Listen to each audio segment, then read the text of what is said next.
Hi, people of the Philippines and people of the world. Hit the button below. And you will be subscribing to the Boy Abunda Talk channel on YouTube. Let's keep talking. Who are you? Who are you when no one's watching? Who are you when no one's watching?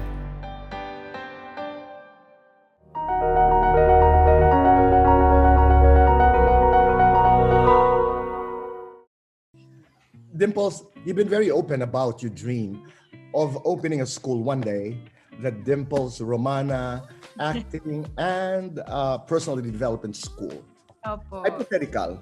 Halimbawa, orientation, you are welcoming your first batch of students and you're required to speak. Yes. What would you tell them? I would say, hello everybody. I am Dimples Romana, and just like you, I am a storyteller. And I think that would be, a very, very good way of welcoming the students who will be coming into the school that I'm building, because I actually believe that we're all storytellers, and it's just a matter of how we tell our stories and the stories of the characters that we're going to take on in the future if you were to become an actor. And so parang lagi kong inisip, Tito Boy, na lahat tayo gustong magkwento eh, 'di ba? And in my school, we actually want to encourage that each and every one of us would have, a different way of telling our stories. Have you started the physical construction of your school?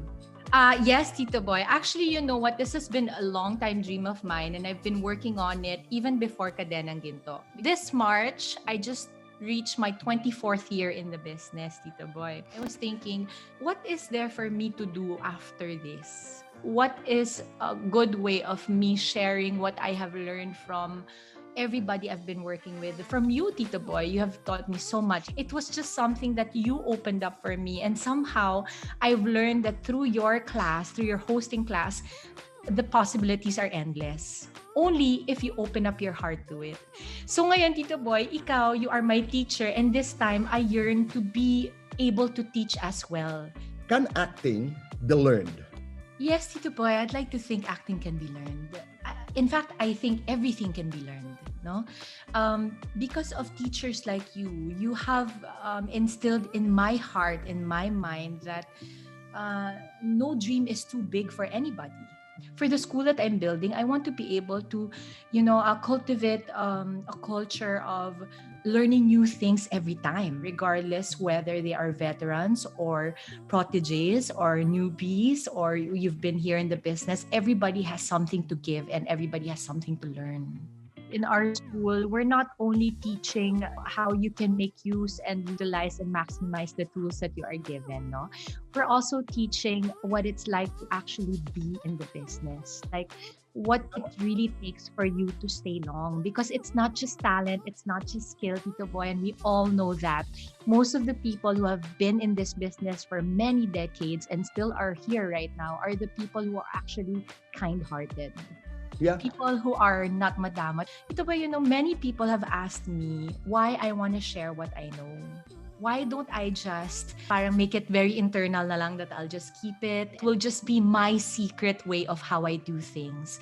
But I like to believe, Tito Boy, that we are unique. We have different talents and we have different tools. And even if I give you the framework, we're not the same. It will never be the same rendition because we're two different people. And I like to be the one to push for that and empower individuality. And if you want to stay long in the business, you have to be an original.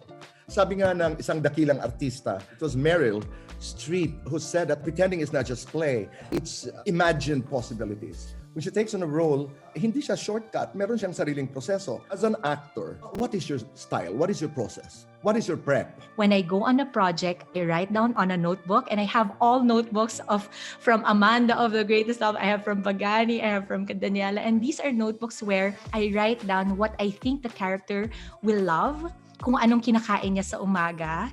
Itong character na ito, ganito yung mannerisms niya, ganito siya makipag-usap. Do you enjoy surprises on the set?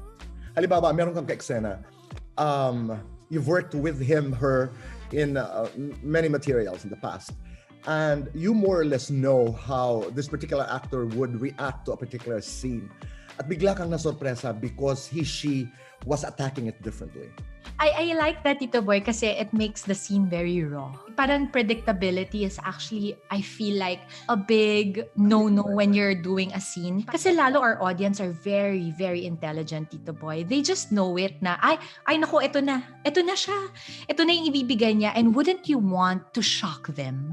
Mahirap sa television yan because you're killing for the ratings. Sa cinema, pwede kang 7 minutes eh. Sa TV, Sa 5 TV, hindi. At saka, Tito Boy, naaalala ko dati, si Inang, may sinut kami. Sabi ni Inang sa akin, bakit ka naglo-look away? Nasa teleserye ka ba? Yung totoong tao ba naglo-look away? Sabi niya, parang pinipreempt mo na yung susunod na exam.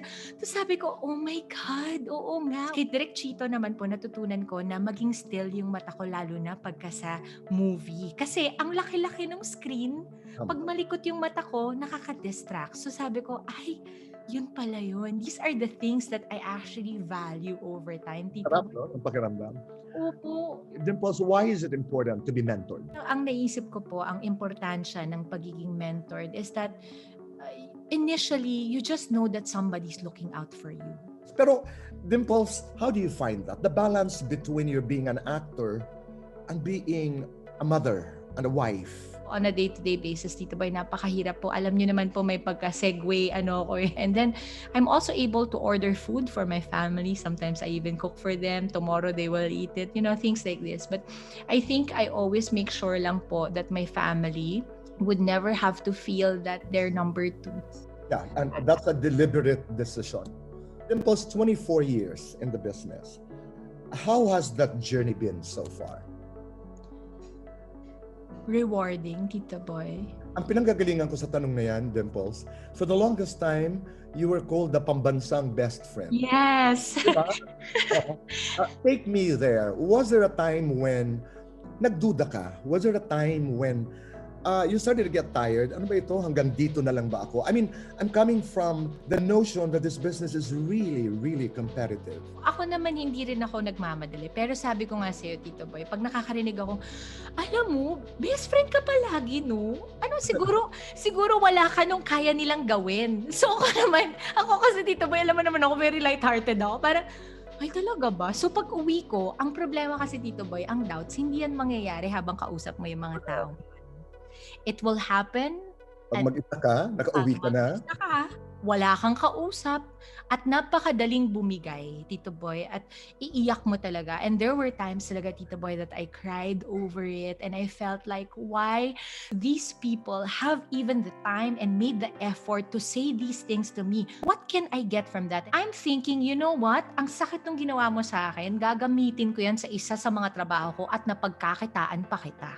Kasi lahat ng masasamang sinabi mo sa akin, nandito sa puso ko at papatawarin kita, pero I will also hold on to that pain. Why, Tito Boy? Because I like to think, ako as an actor, pain is my friend.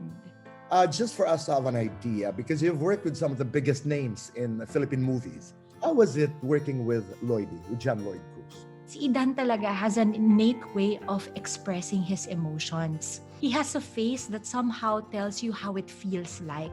It's almost effortless for him. His face is so full of emotions that nararamdaman mo kung ano yung nararamdaman niya. Di ba pag umiiyak na siya, ganun? As like in the beginning, I don't think Lloydie knew he was a brilliant young actor. That was his magic, Tito Boy. It was his magic. Yes. Let's talk about Bea Alonzo. She's that kind of actor who actually puts her mind into it. Iniisip niya, pinag-aaralan niya. And even when we were younger, I would see her, we would read the lines, we would really throw the lines and see, saan tayo punta dito? Paano ba tayo nito? And always, whenever I acted with Bea, I felt that the respect was always there. No matter how small my character was, compared to her character, she never made me feel smaller than her. And she looks in. That lady has fire inside of her and her light is always on, and I don't know how she does it, but every time we act together, we did Maalaala Mo Kaya. I look at her and I always try to pray na sana, Lord, if I can only be even just an inch of how this lady acts, I will be very happy, because She's just got it in her that, even when she's not doing as much, once na makita mong may ginawa siya sa television, papanoorin mo, Tito Boy, kasi siya yung ganong klase ng artista. You worked with Albert Martinez in Opo. Lenang Dito. How was it?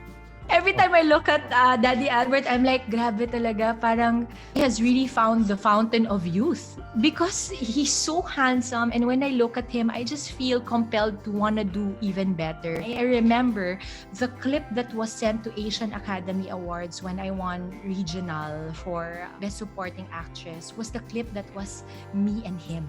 It was a revelation na nalaman na niya na meron akong mga ginawa na I was not proud about. I really love that particular scene because I remember just how intimate it felt even when we had so many people watching us. Because Tito Albert really gave me, that space where, okay, Dimps, this is your scene.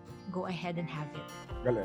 Catherine Bernardo and Julia Montes. Mara Clara, di ba? I can't forget how these two kids started as just children, Tito Boy, grabe. And yet, when you watch them act right now, Catherine, oh my God, see how far she has gone. And, she's tackling more mature roles and coming from being a child star.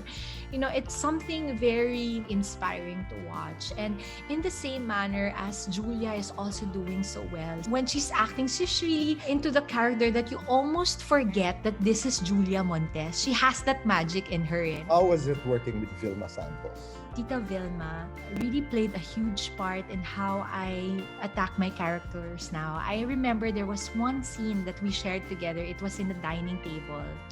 It was me, Pao Diaz, Tito Tirso Cruz III, and Tita Vilma. And then all of a sudden, sabi ni Inang, okay, Dimps, gusto ko dito, mula sa paghalakhak mo, maiiyak ka. Idiretso mo. Ha ha ha ha. Tapos naiyak ka. Gusto ko tumutuloy ang luha mo. Inang, sabi ko, okay lang po ba kayo?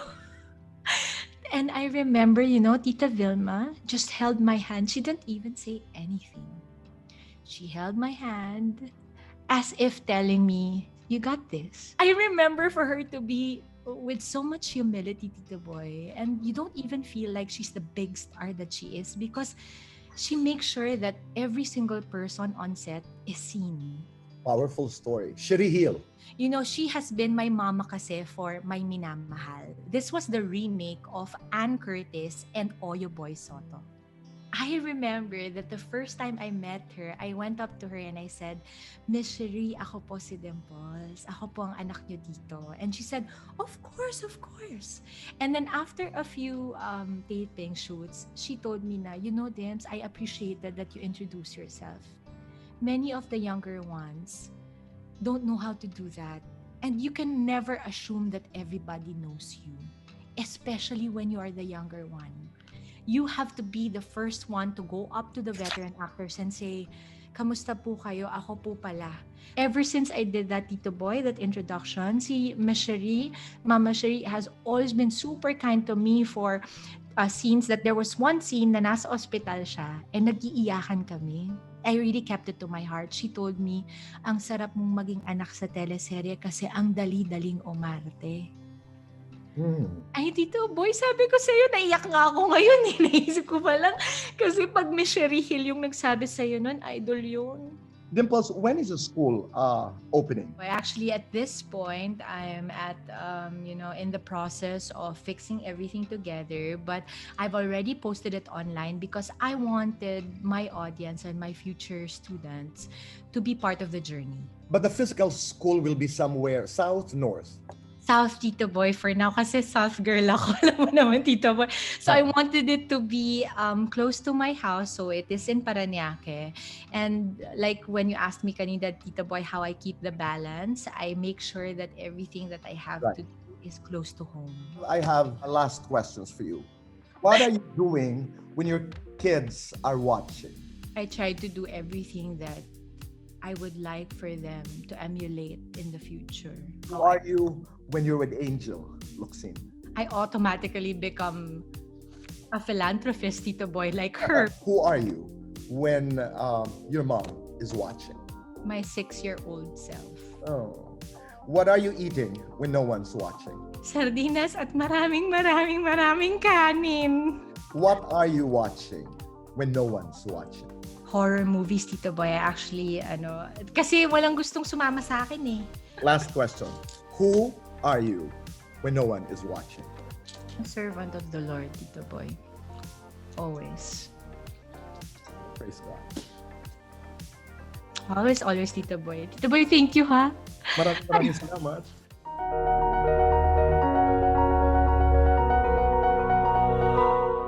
Hi, people of the Philippines and people of the world. Hit the button below. And you will be subscribing to the Boy Abunda Talk channel on YouTube. Let's keep talking.